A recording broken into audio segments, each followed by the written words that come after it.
This looks much better than last week. That's how you get attendance up, is you have a Christian education Sabbath. You get all the children and their parents to come and the grandparents. So this was premeditated. I think I need a PowerPoint. Diane is busy taking pictures.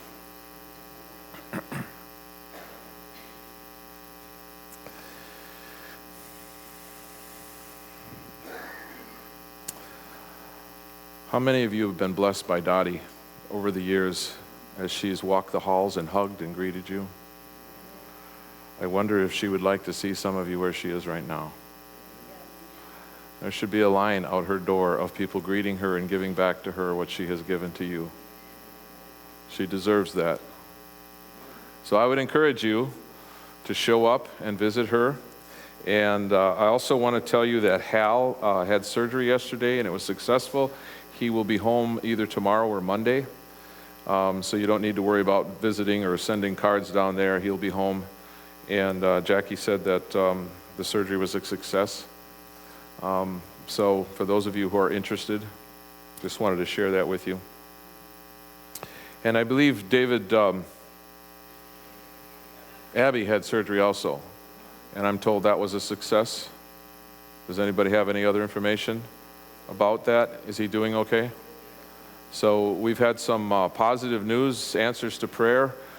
Keep these people in your prayer and try to visit if you can. A phone call, a card would be nice. Let's pray. Father God, I want to thank you for all the smiling faces today and all the children who came.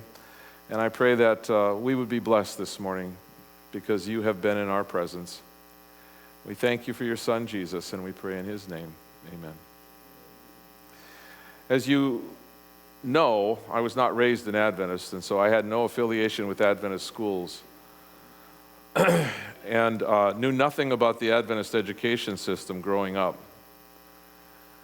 When we had children and I started to attend church and started to learn a little bit about Adventism, I remember my daughter went through kindergarten and my wife said I would like to send her to an Adventist school. Now, not having any history or knowledge, I went through parochial school as a young, but I spent a lot of time in public schools. And I had the attitude that public schools were good enough, and I really didn't want to spend the money on sending my kids to an Adventist school. So I bristled at it, and of course, for those of you husbands who know, the wives have the power. My daughter went to an Adventist school. And then my son went to an Adventist school. And I wasn't quite yet a baptized member, although I had some connection to the Adventist church. I really didn't like those people. I really didn't like Adventists at all. But anyway, my daughter was in a one-room school with a really, really not healthy teacher. She was struggling with her home life. She was struggling to teach. And my daughter was struggling with math. And the teacher at the time wasn't getting math lessons returned to her in a timely manner. And you know how with math you got to get feedback quickly if you're going to fix it? Because they keep moving along and she was making mistakes. And it was weeks before her homework lessons were getting returned to her. Now, I was bristling at this, and I was blaming Adventist education. I was getting up my hackles, and I went in to talk to her, and I just let her have it. I said, this is irresponsible. This is not professional, and my daughter is suffering, and if something doesn't happen, well, I wasn't very kind. I threatened to pull my daughter out of school, and my wife was struggling with this also, because she was hurting for our daughter, but yet she really believed. My wife had gone through Adventist education from kindergarten through high school, and she really believed in it, and she was trying to convince me of it. And this was it. I was done with the experiment. Well, my wife called her mother and said, God takes care of these things, and God knows and will protect your daughter, and don't worry about it. And so my wife was convinced by her mother, and so she said, no, we're not pulling our daughter out of Adventist education. At the end of the school year, the teacher left, and they brought in another teacher. and he was the best teacher my daughter ever had. It was amazing the transformation that took place in her. And her education just shot right through the roof. In fact, it was because of this teacher that my daughter decided she wanted to be a teacher. And so today, my children have gone all the way through Adventist education, through high school. I sent them away to boarding academy. My children both have gone through Adventist colleges. And today I have a daughter who teaches at an Adventist elementary, and I have a daughter-in-law who teaches at a high school, an Adventist high school. So I guess you could say that I'm a little vested in Adventist education now. So it's with that I want to share some thoughts this morning about where I stand on Adventist education, and I want to make this public. And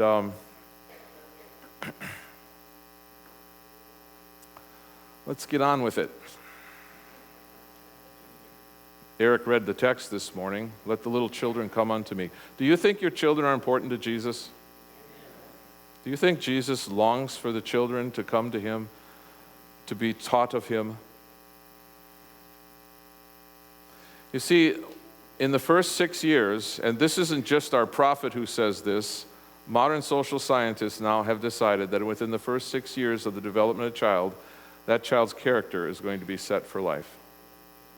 It will determine the decisions they make and who they become in the first 6 years. The children are extremely important to God. Do you think Satan knows this? Do you think Satan tries his best to damage children at a very young age? And if he can get to the children, he will affect them for the rest of their lives also, won't he? In fact, most of the counseling that I do is because of childhood damage in family of origin and school issues that kids are scarred for the rest of their lives. And it doesn't matter whether it's a religious family or not, because uber-religious families can damage their kids just as much as non-religious families can damage their kids. So we're talking about healthful Christian attitudes. And there are some very unhealthful ones that are being presented to our children. According to Ellen White, and this is important, you've got to get this one. Since I have daughters who teach, and I'm getting fed from the teachers a lot, in his wisdom the Lord has decreed that the family shall be the greatest of all educational agencies. What has happened today, and this is not Adventist education, this is education in general, this is across the board, the attitudes of most North Americans are that the school is going to train our children. My daughter gets it all the time when parents come in and blame her for what the parents should be doing. The parents let the kids stay up till 11, 12 o'clock at night. The parents don't feed the children properly. The parents don't hold the children accountable for reading and doing their lessons or their homework, but yet they expect that if they send them to school for 6 hours, all the damage being done at home will be fixed by the school. Is anybody confused by that? It's what's happening in our society today. We want to blame somebody else. It's the school's fault that my children is failing. It's the church's fault that my children don't have religious education. It's the government's fault. I want you to know unequivocally that if you want your children in the kingdom, it is the parent's responsibility to train up a child. The school can only assist. It cannot replace what parents are supposed to do. And this is extremely important as you listen to what I say. I want to talk today about Adventist education. I think highly today of Adventist education, but Adventist education cannot undo or do for the children what the parents aren't doing at home. The home doesn't supplement the children's education. It is the primary element in a child's emotional, spiritual, and educational development. There is scientific evidence that if you start reading with your children at a very young age, they will be better in school. If you in fact, there's some evidence that shows that parents who are reading out loud while the child is in the womb, it has an impact on them. But as parents, we're abdicating these responsibilities. We think somebody else is going to raise our child. Grandparents, are you taking books and sitting down with your grandchildren and reading to them? Let's stop buying them video games and let's start reading, and let's get our children engaged and moving their minds to spiritual things. There was a Coleman and Jenks study measuring the effectiveness of schools on children, and what they said, the message is not that the school is powerless in helping children, but that the family is powerful. You need to bring this to the equation when you talk about Christian education, because there are too many people who think that Christian education is a panacea. It's going to fix all the problems. If my children have behavioral problems, if they have inability to concentrate, if they don't have reading skills, if they haven't been taught discipline at home, the school will fix it. Teachers, tell me if that's true. Can you fix the problems that aren't being addressed at home? You can't. And teachers are being expected to do more and more and more. And the raw material that they're getting is weaker and weaker and weaker because of the lack of responsibility of parents today. Schools do have an impact on children, both for good and for evil. So I'm not here to say that schools cannot help the children, but schools can also hurt the children too. It goes both ways. In planning for the education of their children outside the home, parents should realize that it is no longer safe to send them to the public school. Oh, she wrote this back in the 1890s. And they should endeavor to send them to schools where they will obtain an education based on a scriptural foundation. Upon every Christian parent there rests the solemn obligation of giving to his children an education that will lead them to gain a knowledge of the Lord and to become partakers of the divine nature through obedience to God's will and way. If it wasn't safe 150 years ago, how safe are you feeling today about public education? Want to send your kids to public education? Then the government will raise your children, and they will determine what's important and what's not. You want your children to be in the kingdom? Then you need to make some serious decisions about where to send our children. Now, the primary aim of Adventist education is to lead people, young people, into a saving relationship with Jesus Christ. That is the primary aim. I hope that is the aim of every Christian, that we get our kids into the kingdom, first and foremost. Is that more important about their skill set and their jobs? I think it is. I think that having our children love Jesus Christ and know that God loves them is far more important than any career choice, far more important than any athletic choice that they might make. So that's the primary goal of Adventist education. The secondary goal is for character development, for the development of a Christian mind, and for job preparation or preparation for the world. That is a secondary role of Adventist education, with the ultimate outcome being service to God and mankind. We need to teach our children that they are called to be children of God and to serve humanity. Once upon a time, we did a good job of that. It seems to be slipping a little bit. And in some cases, our schools are chasing after the values of the world, and we want to be more like the world. I want my kids, and I think you want your kids in the kingdom. And we need to seriously understand that's why we have Christian education. That is why Palo Cedro spends more than 60% of our budget on school subsidies. And I do not begrudge that, but I want to make sure you understand that we have a mission to our children. We have a need to, as a community, take care of our kids. Let's talk a little bit about public schools. Public schools are an extension of the government, yes or no? Who controls the public schools? Who controls the curriculum? What can and cannot be spoken of and done in the schools? It's the government, not the family. The school's focus and interest does not always coincide with Christian family values. If you have been reading the news, you know that there are schools that are banning Christmas programs, Christmas music, children from reading their Bibles in school. They have the right to do that. It is the government. And people get all up in arms. Don't send your kids to public school. If that's what bothers you, send them to a private Christian school. Because the focus of a Christian school is for Christian education. You can't get it in public schools. The practice of religion is forbidden of any kind, unless, of course, it's satanic. Do you know that the federal government at the Department of Defense now has satanic chaplains? Yeah, because they want to be fair to everybody. So the government, when we think about the U.S. government, we once thought of it as being a somewhat religious entity. It is not. I don't think it ever has been. I think we've been deluded. Don't expect the government to raise your children, and if you do, then be careful what the results will become.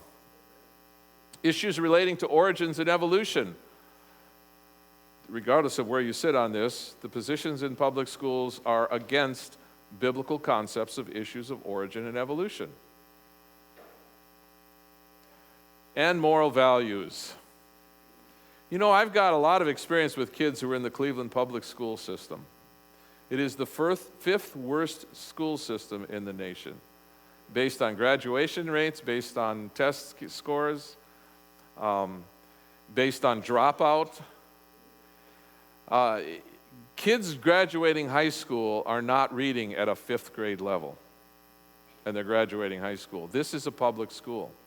This is the values and standards that they set. The public school system in Cleveland, Ohio, has become a daycare for parents who don't want to deal with their children. They feed them breakfast and they feed them lunch. And those are the only 2 meals that most kids in the city get 5 days a week.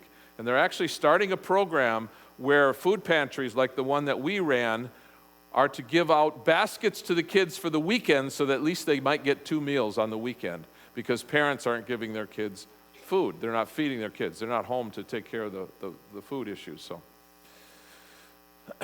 now, Christian schools should and can be an extension of the Christian home and its values.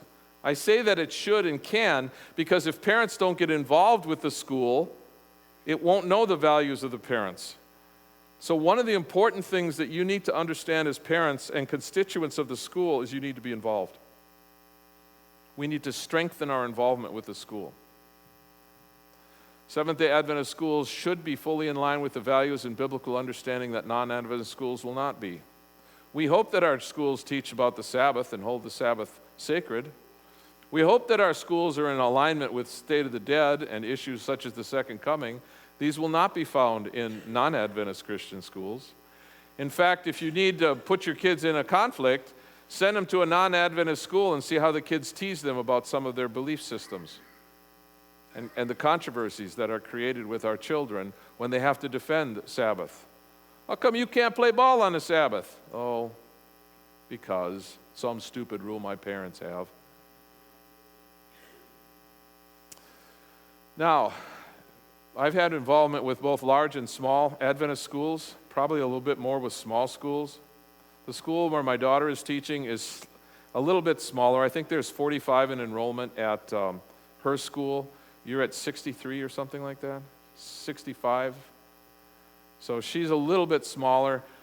One of the keys to Adventist education is not the size of the facility or the number of students, it is the quality of the teachers.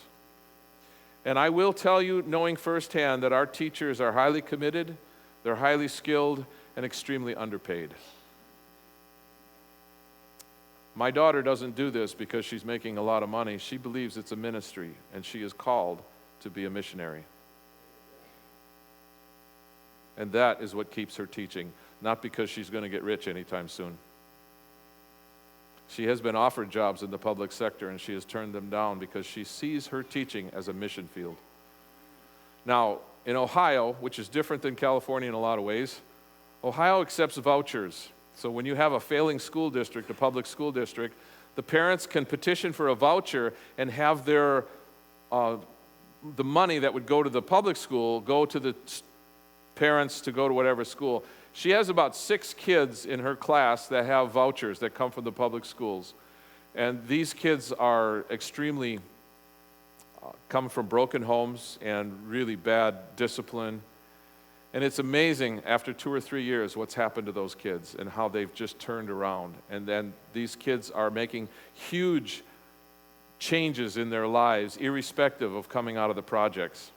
Now, that's not something California lets you do, but my point here is this, is that when you have a small school, you can give specialized attention to kids who need it.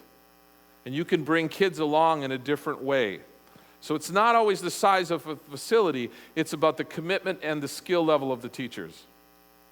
The primary function of teachers in Adventist schools is redemptive, since redemption and education are in their highest sense the same thing. Aren't they? When God redeems us, isn't He trying to bring us to a new understanding? Isn't He trying to train us? Isn't He trying to change our worldview? And that is the role of Adventist education. It is both educational and redemptive. Multi-grade schools are not inferior to single-grade classrooms. That has been believed for a long time, but the evidence and the statistics do not show this. A 3-year study in Torrance, California showed that multi-grade classrooms showed an increase in the spread and speed of learning over single-grade classrooms. That's a positive thing. The study showed that multi-grade learning exceeds single-grade classrooms in standardized testing. Now, there's some reasons for this. And for those of you who remember back in the day when there were single school, oh, maybe you're not old enough, but remember when there was one school of 8 grades and one teacher and all the grades were together back in the 30s and 20s and 50s? Yeah, in some of the smaller country areas, it was 50s and 60s that we're still seeing single grade. What was one of the advantages of having a classroom like that? Does anybody know? What's that? Repetition, but also, in many times, the older students would be required to help the younger students.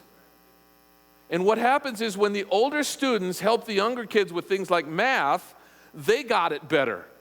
Because any of you know that if you try to teach somebody something, it helps you learn and understand it better yourself. So multi-grade classrooms actually help children when the older kids are asked to help younger kids. So there is value in single grade or single classroom. Teachers also avoid red tape and bureaucracy in implementing the necessary changes faster. When you work in a single school or a smaller school, there are things that you can do quicker than in the bureaucracy of a large school where you got to go through committees and ask a lot of permission, and you can't do this because of legal stuff. Some of the smaller schools are able to implement changes quicker than the bigger schools. It also allows teachers to meet unique needs. And I know that's true for my daughter in her situation. That she has children that are doing math 3 grades lower, but she still can work with them in that classroom. She still brings the material in and she slowly works them up. Now, she may not get them up to grade level. So she's got a 7th grader doing 4th grade math. She may not get them up to 7th grade math that year, but she might get them up to 6th grade. And they're always making improvements and they're always moving forward. In smaller schools, you have the lowest teacher to student ratios. Is that a good thing or a bad thing? Student to teacher ratio in Cleveland Public Schools is 1 to 50. What kind of personalized education do you get when you send a child to school and there's 50 other kids all clamoring for attention and need to have questions answered? Doesn't happen. What's your teacher to student ratio? 1 to 10, 15? 1 to 15. That's a much better ratio, I would say, for your kids to get help, to get questions answered, and to feel like they're a part of the class. I mentioned this before. Upper grade students can and should help lower grade students, resulting in better learning for both of them. And children with different developmental levels can work without being held back. You can work at different levels, such as math and English, and still stay with the kids in your grade level. Multi-grade schools help children develop independent work habits. Now, again, work habits are really developed at home.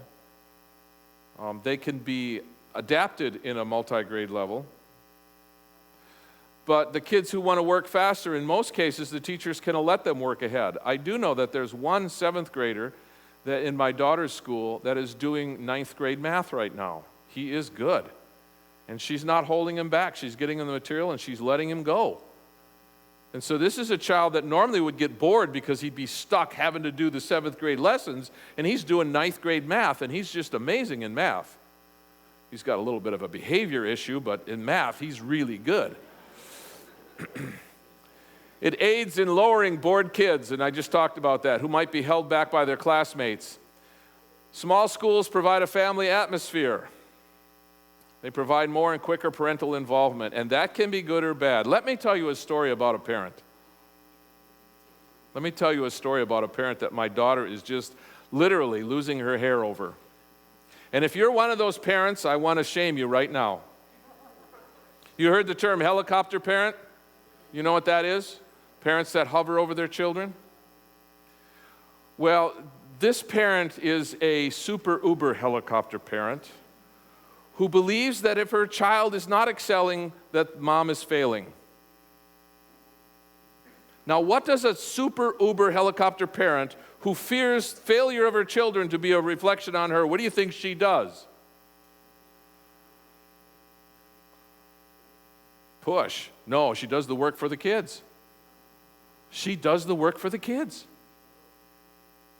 So this year, my daughter said when they had the science fair that they had to do all the work in school. What do you think that did to her, to mom? Mom went nuts. She came in and screamed and hollered. She says, "You're ruining my child's education." She says, "You're going to cause him to fail."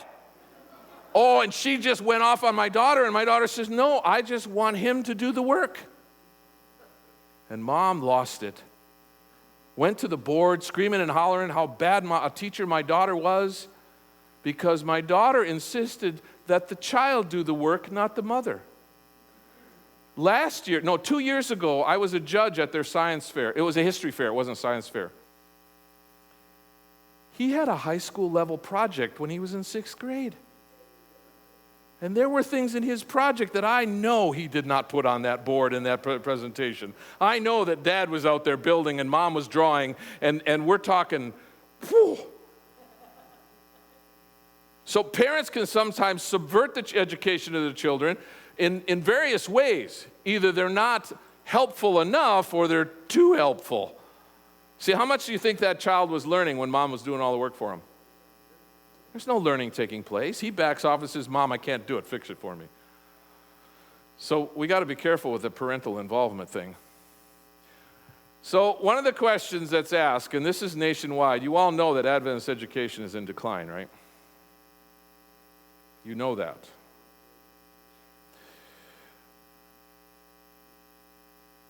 The longest and oldest boarding academy in North America is Mount Vernon Academy. It was the very first academy that was put on North American soil. It is closing this year. Both of my children went to that school, and we're seeing across North America a decline in Adventist education. So what are some of the reasons? Well, one of them is cost. But you see, if there's less and less kids, the cost keeps going up and up. So it's kind of a self-fulfilling prophecy. If we don't send our kids to Adventist education, then there is more of a financial burden, and it creates more difficulty for parents to send their kids to school. And this one, Adventist education tends to be inconvenient. A lot of times you can't get busing to get your kids to Adventist education. And some of the other things that the public schools might offer that Adventist schools cannot offer, and so it becomes inconvenient. So we tend to start laying the pros and cons of Adventist education to public schools or other Christian schools. And so parents are starting to make decisions of the marketplace. Instead of a commitment to Adventist education, we have a free market now. Let's take the best deal. Let's see what works best for my convenience. There's also a certain element of parents not willing to sacrifice. One of the reasons that boarding academies are closing is that parents say, "I will not send my children away." It is a difficult decision. It was difficult for my wife and I to lose our children at 14, to send them away for 4 years. But the blessings that we got And for those of you who've been to boarding academies, understand that it was probably the best 4 years of your life, that you grew up and matured in ways. And I'm certain that there are people here who went to Adventist education and boarding academies. And you remember, my children have more and better friends than I do going through public school. I graduated in a class of over 300 people from my high school. Both my son and daughter graduated in classes of under 30, and they know every single one of them, and they still talk to them to this day, 15 years after graduation.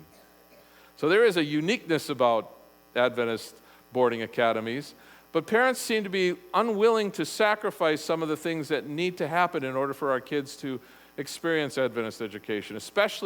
Specifically, this is more the boarding school than it is the grade school. We don't seem to have that as much need to sacrifice as you do when you send a child to boarding school. It's easier to get them to go to public school than to sacrifice for their betterment. Now, this is something that's changed in the last 50 years. Some of you who are older remember when children didn't run the household. Some of you can remember when mom said it was the way it was going to be, and it didn't matter what you wanted as a child. But that's changed today. You see, kids make the decisions because parents don't parent. They want to be their friends. They want their kids to like them. I don't know. My kids turned out all right, and I did not kowtow to what they wanted. They did what mom and dad told them to do. Parents, be parents. You are not to be the friends of your children until they reach the age of accountability. When they turn 18, you cut them loose. But until then, moms and dads, be moms and dads. When you get 18, you can be my friend, but before that, you do as I say. And if you do as I say, when you turn 18, we'll be friends.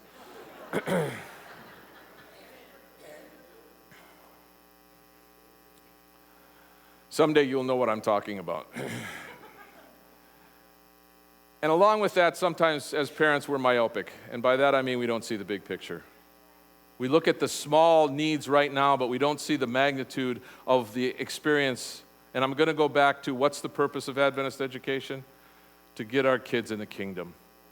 And sometimes we make decisions based on something much narrower than that. We don't see the broad perspective. We don't see that there needs to be sacrifice, and our children need to be brought up in the way of the Lord so that someday, in the second coming and the resurrection, we will meet our children. So let's not be myopic in thinking about the narrowness of the experience right now, that I want my kids to have a pleasant experience in school. I want my kids to be in the kingdom, and we need to make sacrifices for that. And then there's the other issue of sports and extracurricular activities that Adventist schools cannot or do not provide for, and sometimes we are jumping ship so that our kids can get some of these experiences. My son was 14 years old, and I grew up in Wisconsin, and I played hockey, and I played it a lot. I played it in high school. I loved hockey, and my son said, "Dad, I want to play hockey, just like you," because sometimes dads want to be like, or children want to be like their dads. So I talked to him about the issue because for his age at 14, all the sports for hockey took place on Friday, Saturday, and Sunday. There was no sports the rest of the week. It was always weekend, and it was always traveling. So Friday night you'd be in one city, and Saturday you'd be another, and Sunday in another. And so I said, "Son, this is not going to meet with your Christian experience and my expectation of you attending church and being a Seventh-day Adventist." He was disappointed, but he still loves me. He got to play hockey at an older age, but he did not go into the youth leagues, and he didn't play in high school. I did not think that that was good for his salvation, and I wasn't going to put him in that position. I said no. It's okay to say no, moms and dads. It really is. Your kids will still love you. So our responsibility is to prepare our children for the kingdom of God, both on earth and in the next world, to give them the best chance of success, to prepare our children to be missionaries and examples to the world. I got one more example that I'm going to give you, and it's a personal example as far as I was involved in it, but not with my children. Being in the city of Cleveland and being in a mission outpost, so to speak, I had a young doctor and his family from Loma Linda show up, and I thought, oh, this is great. I've got nobody of any education in my church there. I have no money wherewithal, and here I have an educated Seventh-day Adventist coming to help be a missionary. I was so excited. Loma Linda, this is the pinnacle of Adventism. This is you can't get any higher other than Andrews. Maybe Andrews is a little bit higher, but Loma Linda, I was so excited. And he started to come to church with his wife and his young family, and I was like, yes, we're going to put this guy to work. I don't have to train him. He's already trained. He's been an Adventist his whole life. He had gone through the whole Adventist system, all the way through medical school, and he was working at the Metro Hospital. And about 3 months later, another one showed up. Oh, God, you've been answering my prayers. I got 2 doctors in my churches where before I had nothing. 6 weeks later, they stopped coming to church. I didn't see them. So I called them up. I said, hey, what's going on? Well, we found this non-denominational church that has more activities for our kids, and we're taking them over there. I said, what about, I thought you knew what Seventh-day Adventists were. What were you raised with? Didn't they teach you anything about missionary and serving? And well, so you know what I did? I called Loma Linda. You laugh, I called. And I said, what kind of product are you putting out of this school? I said, I thought I had 2 missionaries coming to Cleveland to help me, and they decided that I didn't have enough activities for them and their family, that they didn't come to serve, they came to be served. And since there was no Adventist church big enough to serve them the way Loma Linda had, they decided to go to a non-denominational megachurch on Sunday and raise their kids there. We have lost the missionary attitude.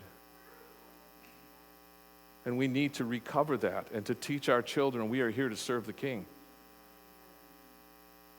It's not about us, because that attitude won't get you into heaven. I'm sorry. Because if it's about you, then you don't know Jesus, and you have never accepted the sacrifice of Jesus Christ. Is this what we're doing? I want our schools to produce missionaries for the kingdom. I want our kids to be passionate about loving Jesus Christ, and I think they can and should be that way. Now, here's some things that I'd like to share, moms and dads, that your teachers would like you to know. Your children need adequate sleep before they come to school.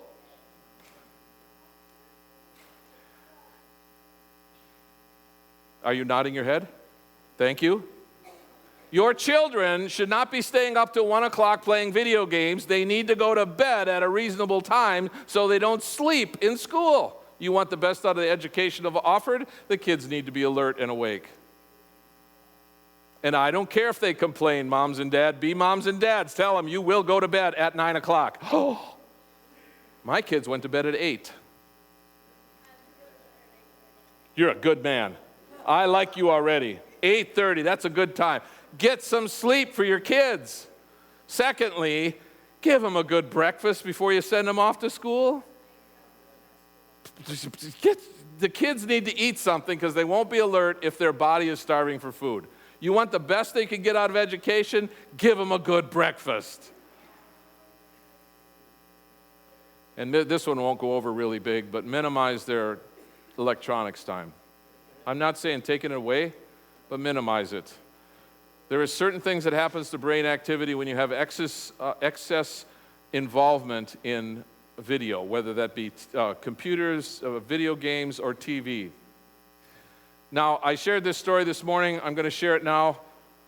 My wife was raised in a home in which there was no TV allowed on school nights, and she grew up and hated it with a passion. And she was never going to do that to her children until the first year of school, when the kids would come home and they would sit in front of the TV like zombies, and they wouldn't do their homework, and they wouldn't do anything, and they wouldn't help around the house. And it didn't take about a week when she instituted that in our house. She said, no TVs on school nights. No, none whatsoever. My son and daughter were not allowed video games. Now, this was at the advent, the beginning of video games. It's not now when it's rampant. But the only time my son could play video games was when he went to visit friend's house. We would not allow it in the house.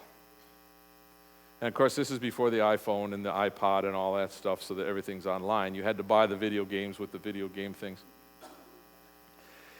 They turned out okay. I just want to affirm to you that kids will survive if you turn the TV off. And guess what? I couldn't watch TV either, because it wouldn't be fair for Dad to be watching TV when the kids were watching TV. So it was sacrifice on my part, and I learned to live without it. But we're talking about preparing our children for something bigger. I'm not suggesting that video is wrong and that you can't learn and that video games are terrible. Limit it. Cut it down. Put limits on your children. It's good for them. Okay, here's the chart I had put up before. Primary aim of Adventist education is to lead our young people into a saving relationship with Jesus Christ, and I believe our schools do that pretty well. And I believe that as parents, we need to support that and to do that at home just as well. The secondary aim is character development, development of a Christian mind, and job preparation. And finally, and most importantly, the outcome of our education is that we produce productive young people who are to serve God. True education means more than the pursuit of a certain course of study. It means more than a preparation for the life that now is.